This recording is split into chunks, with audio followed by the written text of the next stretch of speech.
Fashion ലോകത്ത് തിളങ്ങാൻ നിങ്ങൾ തയ്യാറാണോ? ഇനി കുറച്ച് സമയം മാത്രം മതി നിങ്ങൾക്കും ഫാഷൻ ഡിസൈനർ ആവാം. UGC അംഗീകൃത യൂണിവേഴ്സിറ്റി സർട്ടിഫിക്കറ്റിനോടൊപ്പം പുതിയ കാലഘട്ടം ആവശ്യമാക്കുന്ന AI ഫാഷൻ ഡിസൈനിങ്ങും പഠിക്കാം. സ്കിൽഷോറിൽ നിന്നും ഇൻഡസ്ട്രി റെലവൻറ്റ് കോഴ്സുകൾ, അതും കുറഞ്ഞ ഫീസിൽ. നിങ്ങളുടെ കഴിവുകളും കലാപരമായ സ്വപ്നങ്ങളും ഒത്തുചേർന്ന് നിങ്ങളുടെ ഫാഷൻ കരിയർ ആരംഭിക്കാം. ഇതാണ് അവസരം, ഇനി വൈകരുത്. ഇന്ന് തന്നെ സ്കിൽഷോറിൽ ജോയിൻ ചെയ്ത് നിങ്ങളുടെ ഡിസൈനിങ് യാത്ര തുടങ്ങൂ.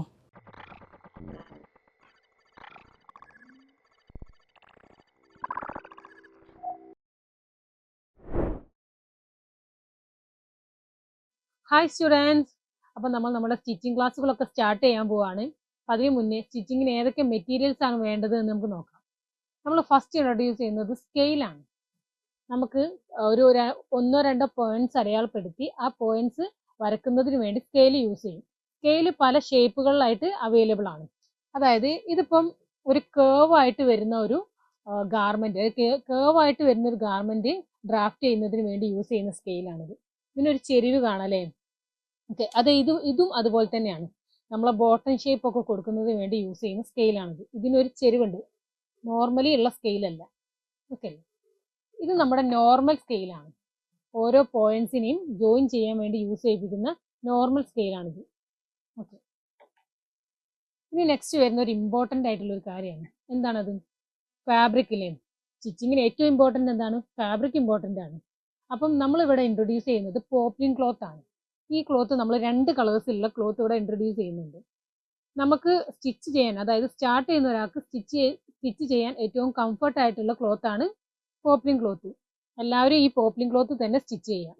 ഓക്കെ, ഇനി നെക്സ്റ്റ് നമ്മൾ യൂസ് ചെയ്യുന്നത് എന്താണ്? സിസറില്ലേ? സിസർ ഇമ്പോർട്ടൻ്റ് അല്ലേ?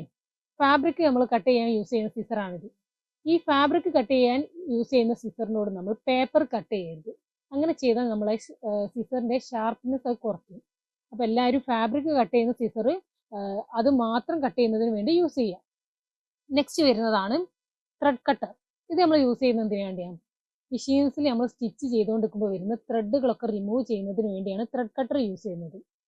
അതുപോലെ തന്നെ ഗാർമെന്റ് ഫുള്ള് സ്റ്റിച്ച് ചെയ്ത് കഴിഞ്ഞാലും അവിടെ ത്രെഡുകളൊക്കെ ഹാങ് ചെയ്ത് നിന്നാൽ ആ ഗാർമെന്റിന് ഒരു ഫിനിഷിങ് കിട്ടില്ല. അപ്പോൾ ഈ ത്രെഡ് കട്ടർ യൂസ് ചെയ്തിട്ട് എല്ലാം കട്ടാക്കി നീറ്റ് ചെയ്ത് വെക്കുന്നതിന് നമ്മളിത് യൂസ് ചെയ്യുന്നു. ഓക്കെ, നെക്സ്റ്റ് ഒരു ഇമ്പോർട്ടൻ്റ് ആയിട്ടുള്ള ഒരു കാര്യമാണ്. എന്താണ്? ത്രെഡ് വേണമല്ലേ? ത്രെഡ് കട്ടർ യൂസ് ചെയ്യണമെങ്കിൽ എന്ത് വേണം? ത്രെഡ് വേണം. അപ്പോൾ നമ്മൾ 2 ടൈപ്പ് ത്രെഡ് ജസ്റ്റ് ഒന്ന് ഇൻട്രൊഡ്യൂസ് ചെയ്യാനെടുത്താണ്. ഇത് നോർമൽ ത്രെഡാണ്. നമ്മൾ ത്രെഡ് വാങ്ങുന്ന സമയത്ത് ക്വാളിറ്റി ഉള്ള ത്രെഡ് തന്നെ എല്ലാവരും ചോദിച്ചു വാങ്ങുക. അതുപോലെ തന്നെ പഴക്കം ചേർന്ന ത്രെഡ് എടുക്കരുത്, അത് പെട്ടെന്ന് ത്രെഡ് പൊട്ടുന്നതിന് കാരണമാവും. ഓക്കെ, ഇനി നെക്സ്റ്റ് നമ്മൾ നോക്കാൻ പോകുന്നത് ബോബിനും കേസും ആണ്. ഇതാണ് കേസ്, ഇതാണ് ബോബിൻ. ഇത് രണ്ടും നമ്മൾ സ്റ്റിച്ച് ചെയ്യുന്ന സമയത്ത് യൂസ് ചെയ്യുന്ന 2 മെറ്റീരിയലാണ്. ഇനി നമ്മൾ ചോക്കുകൾ, പല ടൈപ്പ് ചോക്ക് ഇന്ന് മാർക്കറ്റിൽ അവൈലബിൾ ആണ്. അതായത് നമ്മൾക്ക് പോയിന്റ്സ് ട്രേസ് ചെയ്യാൻ വേണ്ടി യൂസ് ചെയ്യുന്ന ചോക്കുകൾ. ഇതാണ് നോർമൽ ചോക്ക്. പണ്ട് മുതലേ യൂസ് ചെയ്തുകൊണ്ടിരിക്കുന്ന ഒരു നോർമൽ ചോക്കാണിത്. ഇതിൽ നിന്നും പൊടി ഭയങ്കരമായിട്ട് സ്പ്രെഡ് ആവും. അപ്പോൾ ഇത് പുതുതായിട്ട് വന്നിട്ടുള്ള ഒരു ചോക്കാണ് ഇത്, പെൻസിൽ ചോക്ക്. ഇതിൽ നിന്നും പൊടിയൊന്നും സ്പ്രെഡ് ആവില്ല. അതുപോലെ തന്നെ ഇത് നല്ല ഡ്യൂറബിൾ ആണ്, ഒരുപാട് കാലം നിൽക്കും. വലിയ എക്സ്പെൻസ് ഒന്നുമില്ല, ഏകദേശം ഒരുപോലൊക്കെ തന്നെയാണ്, ചെറിയ മാറ്റങ്ങളേ ഉള്ളൂ. പക്ഷെ ഇത് കൂടുതൽ കാലം നിൽക്കും, പെട്ടെന്നൊന്നും കേട് വരാതെ നിൽക്കും. അതുപോലെ തന്നെ പുതുതായി വന്നൊരു സംഭവമാണിത്, പെന്ന്, ജെൽ പെന്ന്. ഇത് നമുക്ക് ഫാബ്രിക്കിൽ ഇതുപോലെ തന്നെ ട്രേസ് ചെയ്യാൻ വേണ്ടി യൂസ് ചെയ്യുന്ന ഒരു പെന്ന്, ചോക്കിന് പകരം യൂസ് ചെയ്യുന്ന ഒരു സംഭവമാണ് ഈ പെന്ന് എന്നുള്ളത്. ഇത് നമ്മൾ വരച്ച് കഴിഞ്ഞ് അയൺ ചെയ്താൽ ഈ ഇതിൽ നമ്മൾ വരച്ചിട്ടുള്ള ലൈൻസ് എല്ലാം റിമൂവ് ആവും. അത്തരത്തിൽ യൂസ് ചെയ്യുന്ന ഒരു പെന്നാണ്. ചോക്കിനേക്കാൾ കൂടുതൽ കംഫർട്ടാണ് പെന്ന് യൂസ് ചെയ്യാൻ. കാരണം നമ്മൾ വരയ്ക്കുന്ന ലൈൻസ് കറക്റ്റായിട്ട് ഫാബ്രിക്കിലേക്ക് വരാൻ ഈ പെന്ന് നമ്മളെ ഹെൽപ്പ് ചെയ്യും. ഓക്കെ, നെക്സ്റ്റ് വരുന്നതാണ് ഫ്രഞ്ച് കേവ്. ഫ്രഞ്ച് കേവ് എന്തിനാണ് നമ്മൾ കൂടുതൽ യൂസ് ചെയ്യാറ്? ഫ്രഞ്ച് കേവ് യൂസ് ചെയ്യുന്നത് നമ്മളെ നെക്ക് കറക്റ്റായിട്ട് ഡ്രാഫ്റ്റ് ചെയ്യുന്നതിന് വേണ്ടിയും ആം ഹോൾ ഡ്രാഫ്റ്റ് ചെയ്യുന്നതിന് വേണ്ടിയൊക്കെ നമ്മൾ ഫ്രഞ്ച് കേവ് യൂസ് ചെയ്യും. അതായത് നമ്മൾ ഫ്രീ ഹാൻഡ് ആയിട്ട് വരക്കുന്ന സമയത്ത് അത് കറക്റ്റായിട്ട് വരണമെന്നില്ല. പക്ഷെ ഇത് യൂസ് ചെയ്ത് വരച്ചാൽ കറക്റ്റായിട്ട് നമുക്ക് നെക്കും ആം ഹോളൊക്കെ കിട്ടും. ഓക്കെ, നെക്സ്റ്റ് യൂസ് ചെയ്യുന്നതാണ് സീം റിപ്പർ. ഇത് നമ്മൾ യൂസ് ചെയ്യുന്നത് എന്തിനാണെന്ന് വെച്ചാൽ നമ്മൾ സ്റ്റിച്ച് ചെയ്തതിന് ശേഷം ആ സ്റ്റിച്ച് പൊട്ടിക്കാൻ വേണ്ടി, അതായത് റിമൂവ് ചെയ്യാൻ വേണ്ടി നമ്മൾ ഈ സീം റിപ്പർ യൂസ് ചെയ്യും. ഇത് നമുക്ക് ഇത്തരത്തിൽ ഇങ്ങനെ സെപ്പറേറ്റ് ആക്കി എടുക്കാം. ഇതിൻ്റെ ഈ ഒരു ഷാർപ്പായിട്ട് പോയിന്റിൽ നിന്ന് നമ്മൾ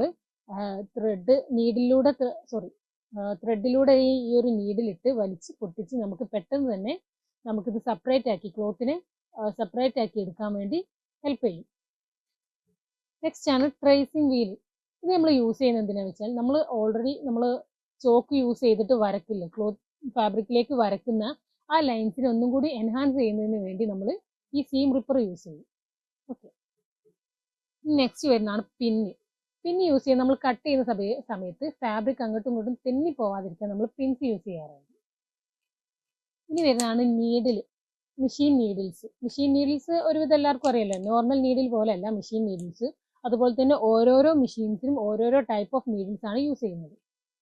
ഇനി ഇമ്പോർട്ടൻ്റ് ആയിട്ടുള്ള ഒരു കാര്യം, ഇമ്പോർട്ടൻ്റ് ആയിട്ടുള്ളതാണല്ലോ അല്ലേ, നമുക്കൊരു ഗാർമെന്റ് സ്റ്റിച്ച് ചെയ്യുന്നതിന് വേണ്ടി നമുക്ക് മെഷർമെന്റ് എടുക്കണം. അതിന് വേണ്ടി നമ്മൾ യൂസ് ചെയ്യുന്നതാണ് മെഷർമെന്റ് ടേപ്പ്. ഓക്കെ, അപ്പം ഇതാണ് നമ്മൾ സ്റ്റിച്ചിങ്ങിന് യൂസ് ചെയ്യുന്ന മെറ്റീരിയൽസ്. എല്ലാവർക്കും മനസ്സിലായില്ലേ? ഓക്കെ അല്ലേ? Okay, thank you.